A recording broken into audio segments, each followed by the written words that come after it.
Friends, చింత చిగురుకైతే వచ్చామండి తోటలోకి. చింత చిగురు సమ్మర్ టైంలో అయితే బాగుంటుంది పప్పు చేయడానికి.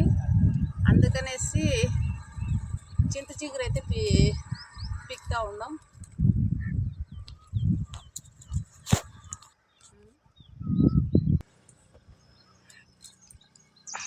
చింత చిగురు అయితే పీకినామండి.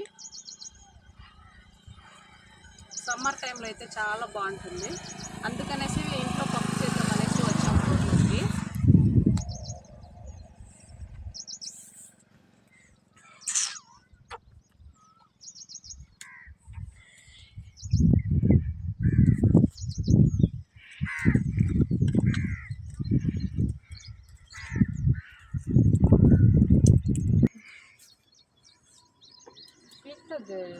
వీడే అవ్వాల్సింది పోతుంది.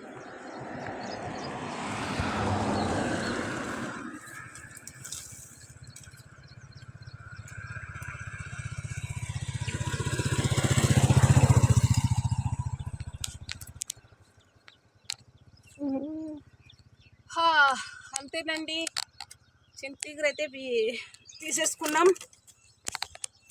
మీకు చింతచిగురు పప్పు అంటే ఎంతమందికి ఇష్టమో కామెంట్ చేయండి కామెంట్ బాక్స్లో. ఓకేనా? Bye friends.